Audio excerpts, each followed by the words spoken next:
Tolut itu orang soleh, bukan nabi, bukan rasul. Orang soleh itu kadang Allah biarkan untuk salah, agar kesalahannya itu disesali seumur hidup.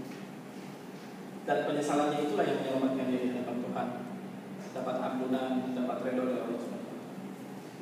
Ketika Tolut sukses membawa kemenangan bersama Yahudi, diangkatlah dia jadi raja. Datanglah firman Tuhan kepada Nabi Daud, diangkat menjadi nabi. Kemudian firman Tuhan yang selanjutnya adalah Tolut harus menyerahkan jabatannya kepada Daud. Tolut tidak terima, karena Daud pada waktu itu posisinya sebagai menantu. Ego lagi ya, ego, kepentingan diri lagi. Di kemuliaan dari Allah itu kalau tanpa dijatuhkan repot. PKS kan bersih terus gitu, peduli terus, maka harus dijatuhkan biar semuanya bangun. Oh iya, kita ternyata masih harus ada yang diperbaiki ya. Tolut tidak menerima, maka tidak punya pilihan lain Nabi Daud, karena ini adalah perintah Tuhan, kecuali dia harus memerangi bantuannya sendiri ya. Terjadilah peperangan sampai Tolut kalah. Setelah peperangan itu dimenangkan oleh Daud, Tolut menyesal seumur hidup, menangis setiap hari, karena sudah puluhan ulama ditanya apakah masih ada pintu taubat buat dia, semua tidak bisa menjawab dia. Bingung, karena apa yang dilakukan itu terlalu besar. Dia menolak putusan Tuhan, menolak firman Tuhan, perintah. Singkat cerita, sudah puluhan ulama yang ditanya, ada seorang ulama yang mengajak dia untuk bertanya kepada seorang yang sudah meninggal lama, namanya Yusha bin Nun, anak dari Nabi Nuh alaihissalam. Sampailah kepada kuburannya, karena memang sudah tidak punya pilihan lain kan. Ketika ditanya, disuruh nanya ke kuburan juga dia langsung percaya, karena memang tidak, sudah berbagai macam cara lah untuk tobat, supaya tobatnya diterima. Dia tanya Yusha bin Nun dalam busananya, Allah izinkan Yusha bin Nun itu hidup kembali. Keren. Apa jawaban Yusha bin Nun?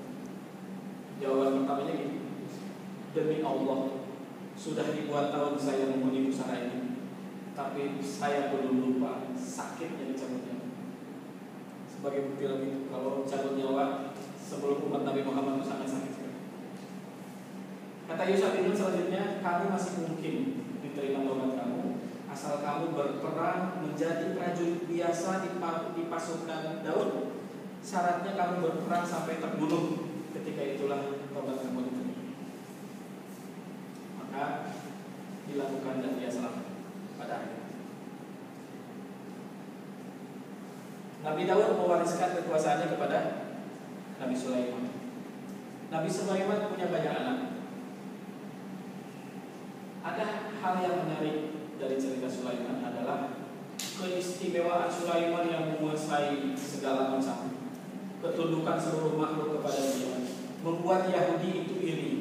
Padahal Yahudi itu adalah Yahudi, tapi dia pengen sekali ya seperti Sulaiman. Sulaiman itu kan kerajaannya seluruh dunia, seluruh bumi ditawan, dikuasai oleh dia. Kalau dia mau mengontrol kerajaannya itu, dia naik angin, anginnya itu jalan pagi hari. Itu kalau dilakukan oleh manusia biasa itu sama dengan 3 bulan.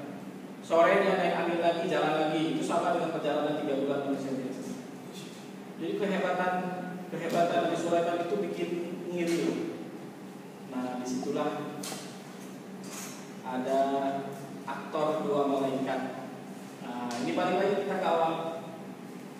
Ketika Allah memerintah malaikat untuk sujud kepada Adam, kan ada malaikat yang protes. Ya.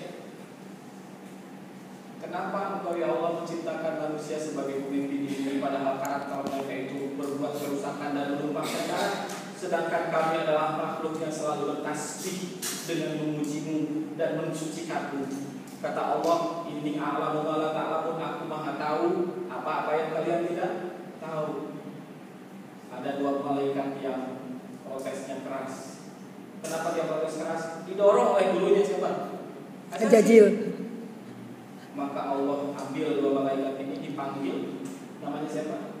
Harun dan Marut. Harun Marut ini Allah sampaikan di bumi. Oke, kalau kamu ngiri dengan manusia, kamu hidup di bumi. Dengan satu syarat apa? Kalau manusia hidup di bumi dengan nafsu, malaikat pun dua ini dikasih nafsu. Bukan hanya ruh dan akalnya saja, tapi diberi juga. Di hari pertama Harut Marut di bumi masih ada. Hari kedua masih lebih hebat lagi. Hari ketiga masih lebih dahsyat lagi. Puncaknya adalah ketika dua malaikat ini mengajarkan sihir kepada umat Nabi Sulaiman yang iri dengan ilmunya Sulaiman. Baca surat Al-Baqarah, "Wataba amanatu syayatin ala mulki Sulaiman wa ma kafara Sulaiman walakinna syayatin kafaru yu'allimuna an-nasa sihra wa ma unzila 'alal malakaini bi Babil Harut wa Marut." Sulaiman tidak kafir, yang kafir adalah setan yang mengajarkan sihir kepada pengikutnya Nabi Sulaiman. Datanglah setan kepada umatnya Nabi Sulaiman itu, kamu mau nggak sehebat Sulaiman? Kamu bisa. Apa? Nih, pelajari. Akhirnya sihir menjadi satu ilmu yang dikembangkan dan dipelajari di zaman ini. Ketika hal itu diketahui oleh Nabi Sulaiman, apa yang dilakukan oleh Sulaiman? Dia menangkap seluruh orang yang mempelajari ilmu sihir dan dieksekusi mati. Yang tidak mau melepaskan ilmu itu dieksekusi mati. Seluruh buku-buku tentang sihir dirampas dan ditanam di bawah singgasana Sulaiman. Jadi apa yang dilakukan oleh Yahudi hari ini, menggali Masjidil Aqsa, berharap di situ ada kuil Sulaiman, sebenarnya hanyalah sebuah simbol bahwa mereka ingin menghidupkan ajaran yang dihabisi oleh Sulaiman. Karena tidak ada pilihan lain bagi mereka. Kalau mereka ingin hebat menandingi karomah dan mukjizat, maka mereka mempelajari. Karena khawariqul adat, perkara-perkara yang terjadi di luar kebiasaan itu hanya 3 kemungkinan, yang kalau tidak mukjizat, karomah, maka sihir. Jadi apa yang mereka lakukan hari ini hanya simbol pesan kepada seluruh dunia bahwa mereka menghidupkan ajaran yang telah dibasmi oleh Sulaiman. Ketika Nabi Sulaiman meninggal, hal yang paling kritis ketika seseorang berteman dengan jin adalah sakaratul mautnya diganggu. Makanya umat Muhammad dianjurkan tidak berteman dengan jin, karena sakaratul mautnya itu bisa diselewengkan, tidak akhir hayatnya itu tidak lagi hal itu. Maka Sulaiman meninggal dengan cara duduk di singgasana, supaya sakaratnya tidak diketahui oleh orang, bahkan oleh jin. Dia duduk di singgasananya, dia pegang tongkatnya, ketika itulah dia meninggal. Tidak ada yang tahu kematian Sulaiman kecuali setelah rakyat memakan tongkatnya dan dia tersungkur jatuh.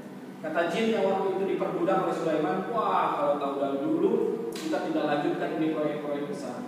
Jadi proyek-proyek besar yang dilakukan oleh Sulaiman pada waktu itu, membangun kastil, membangun bendungan yang besar, membuat arca-arca yang besar, itu semuanya dilakukan oleh jin.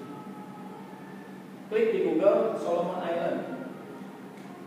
Solomon Island ternyata posisinya di Pasifik, dekat Fiji, dekat apa tuh, ujung Papua Nugini sana. Cari di situ ada sebuah pulau.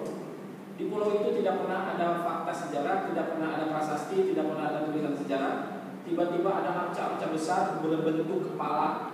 Yang kalau dibandingkan itu, ini kepala gitu ya, segede ini, tingginya manusia itu segini. Sampai sekarang masih ada. Kawasan namanya Solomon Island. Ya wajar Nabi Sulaiman kerajaannya melakukan dunia, seluruh dunia. Bahkan si siapa? Matematika Al-Quran Fahmi Basa mengklaim kalau Borobudur adalah peninggalan Sulaiman. Itu wajar saja. Wajar saja karena memang Sulaiman itu menguasai seluruh dunia pada waktu itu dan seluruh mega proyek dikerjakan oleh jin. Kecuali pemindahan istana Balkis itu bukan oleh jin. Yang hanya dalam sekejap mata pindah itu bukan oleh jin. Nabi Sulaiman meninggal, seluruh anaknya berantem, memperebutkan kekuasaan, memperebutkan tabut. Karena syarat pemimpin Yahudi itu memegang tabut.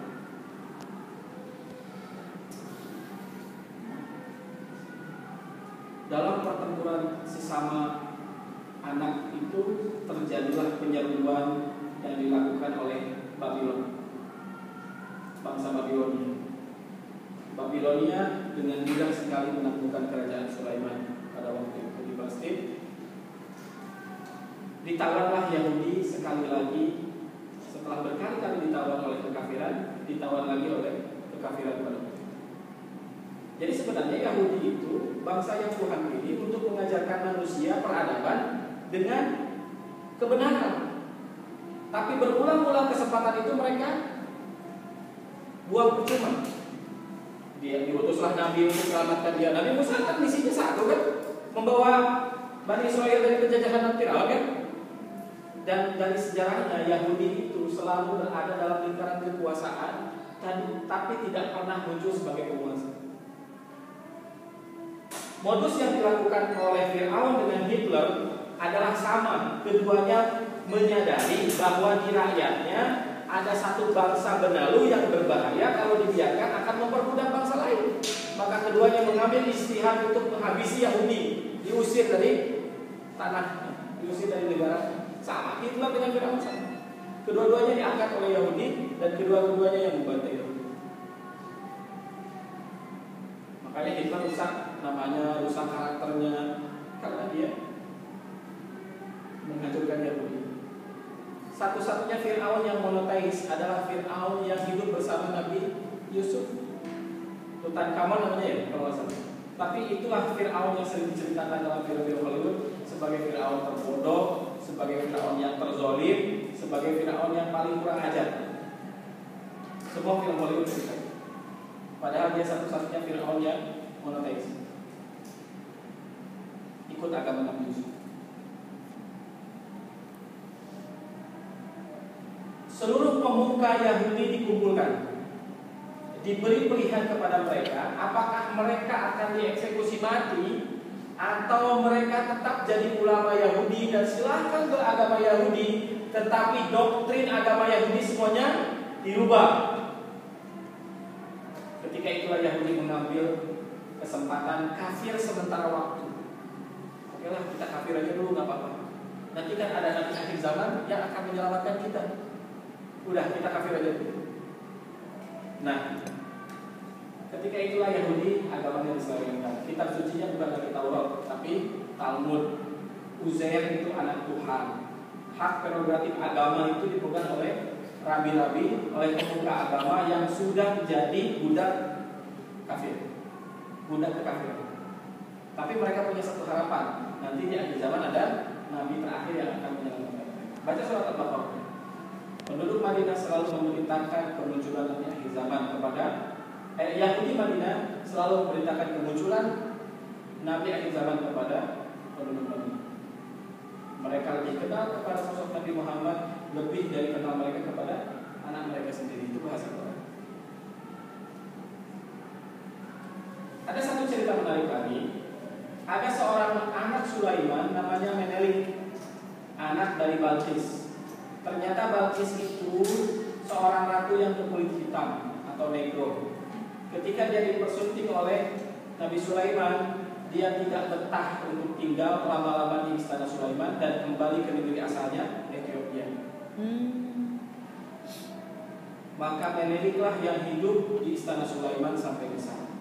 Nah, ketika gonjang-ganjing itu terjadi, Menelik pergi kabur ke Ethiopia dengan membawa apa?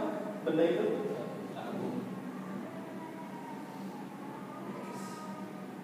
Raja-raja Ethiopia itu ada yang masuk Islam. Siapa?